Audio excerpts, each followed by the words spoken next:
नमस्कार, good morning. Ajay electronics में आप सबका एक बार फिर से स्वागत है। ये पावर सप्लाई का दूसरा पार्ट है और इसका पहला पार्ट का लिंक मैंने डिस्क्रिप्शन में दिया हुआ है। आप यदि चाहें तो देख सकते हैं।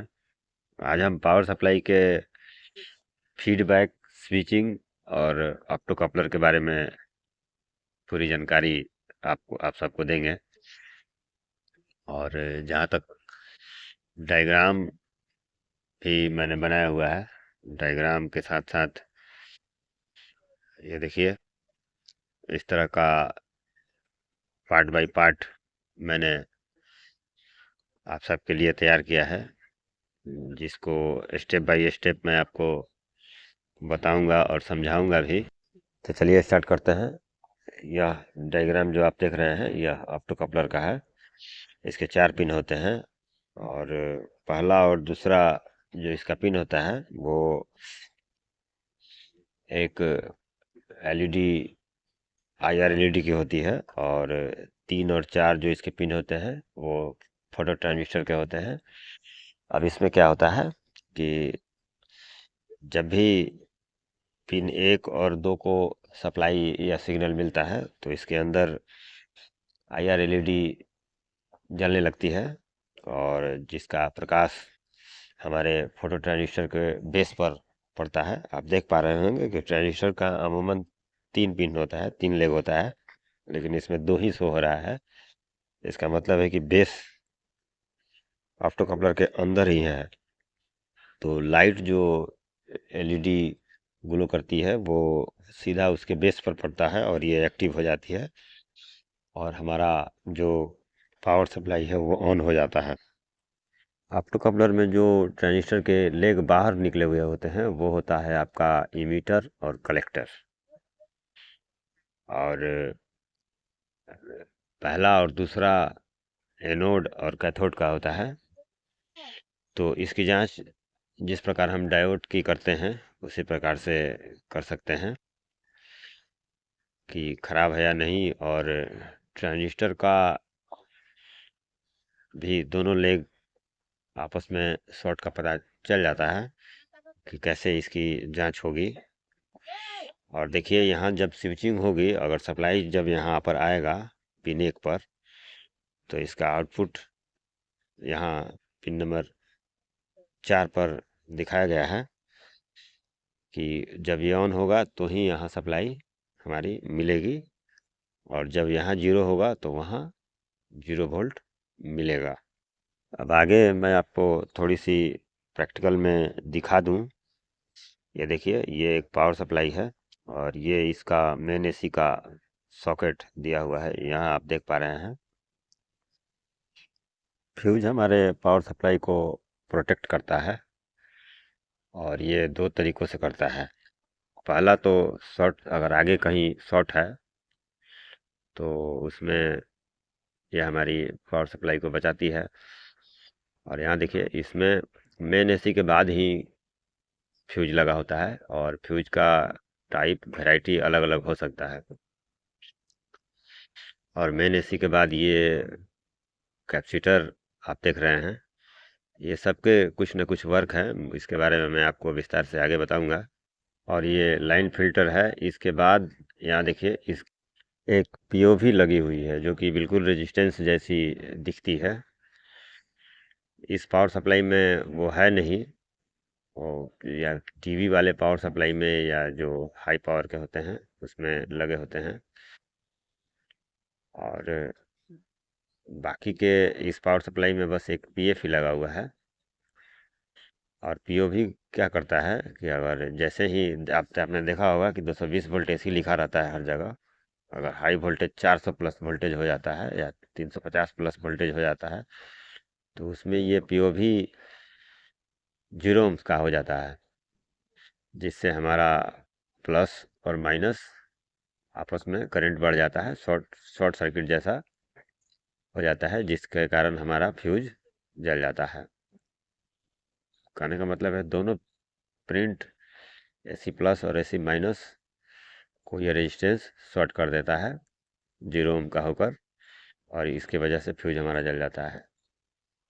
ये फ्यूज के बाद लगी होती है। और इसके बाद हमारा दूसरा जो पार्ट है वो है लाइन फिल्टर और एक कैपेसिटर और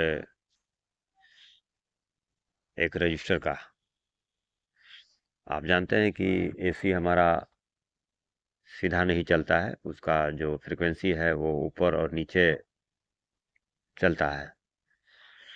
और उसमें कुछ ऐसे ऐसे सिग्नल्स एसी में शामिल होते हैं जिसकी हमें ज़रूरत नहीं होती है। तो इन तीन चीज़ों से ही हम उस सिग्नल को रोकते हैं। लाइन फिल्टर ट्रांसफार्मर उसमें बहुत बड़ी भूमिका अदा करता है। और इसके बाद जो सप्लाई हमारी जाती है वो ब्रिज रेक्टिफायर को जाती है, जिसके बाद हमें शुद्ध डीसी, प्योर डीसी प्राप्त होती है। और उसके ब्रिज रेक्टिफायर के बाद हमारा एक बड़ा सा कैपेसिटर लगा रहता है। कैपेसिटर की वैल्यू और वोल्टेज वोल्टेज तो 400 से 500 वोल्ट के बीच की होती है। और उसकी कैपेसिटी जो होती है वो किसी किसी में 100 MFD लगा रहता है, किसी किसी में 47 MFD। और यहाँ देखिए डीसी में, प्योर डीसी और एसी का मेजर करने का यहाँ देखिए तरीका मल्टीमीटर में आप देख पा रहे होंगे। डीसी का एकदम लाइन सीधा और एसी का थोड़ा सा टेढ़ा लाइन। तो इससे पता चल जाता है कि डीसी और एसी में उसका सिंबल क्या है। अब इसके बाद हम आगे बात करेंगे स्विचिंग किस प्रकार होता है। हर पावर सप्लाई में स्विचिंग होता है। यहाँ देखिए स्विचिंग का छोटा सा एक डायग्राम मैंने बनाया हुआ है जिसमें मॉसफेट आप देख पा रहे होंगे। और यहाँ ध्यान देने वाली बात यह है दोस्तों कि प्राइमरी सेक्शन कम में सिर्फ 4 पिन ही हमेशा देखने को मिलते हैं। दो प्राइमरी वाइंडिंग के और दो ऑक्सिलरी वाइंडिंग के। प्राइमरी वाइंडिंग पर ही हमारा एसटीआर हो, मॉसफेट हो या ट्रांजिस्टर हो लगा रहता है। अब इसमें क्या होता है कि गेट जो है पीडब्ल्यूएम इसी से हमारा जुड़ा हुआ होता है। और उसी में उसी पिन को ऑन ऑफ कराकर पल्स जनरेट करते हैं। और उसके बाद हमारा प्राइमरी और सेकेंडरी के बीच में जो कोर आप देख रहे हैं उसमें मैग्नेटिक फील्ड होता है जिससे हमारा आउटपुट सप्लाई बनता है।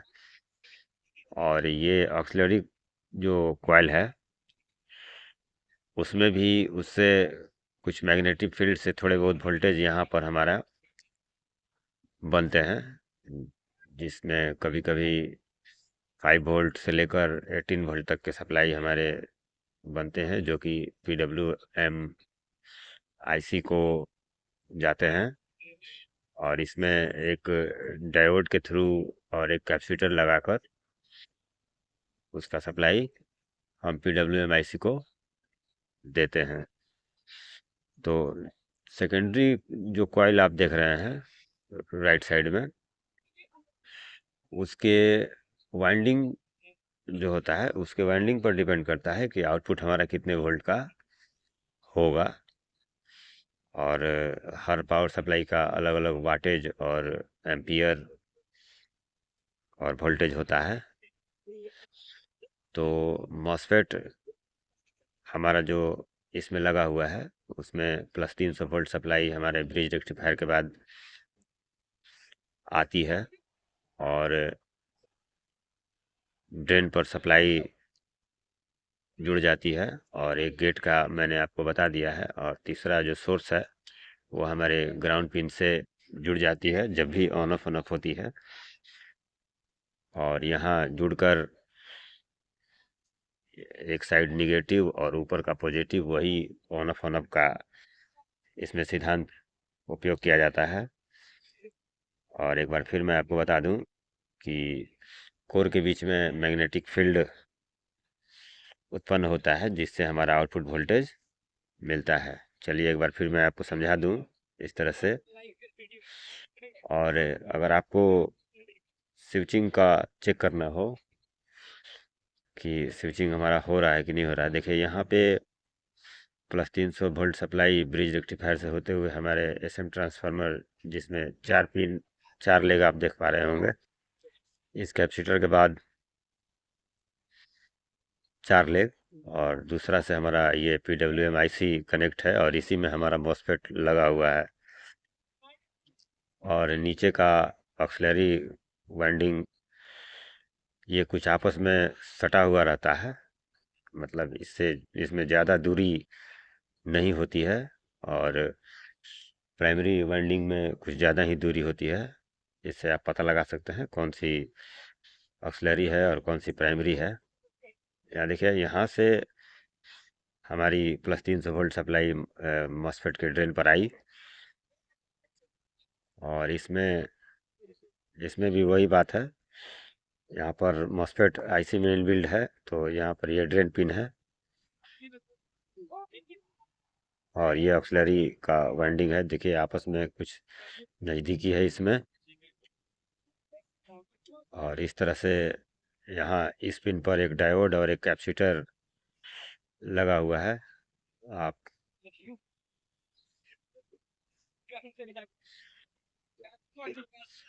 तो अगर हमें स्विचिंग की जांच करना हो कि स्विचिंग हमारा हो रहा है कि नहीं हो रहा है, ये पावर सप्लाई बिल्कुल ओके है। देखिए यहाँ पे PWM कैपेसिटर और डायोड आप देख पा रहे हैं, जो कि फिल्टर का काम करती है, और जो ऑक्सिलरी कॉइल से सप्लाई हमारे निकलती है वो यहीं पे आती है। यहाँ देखिए,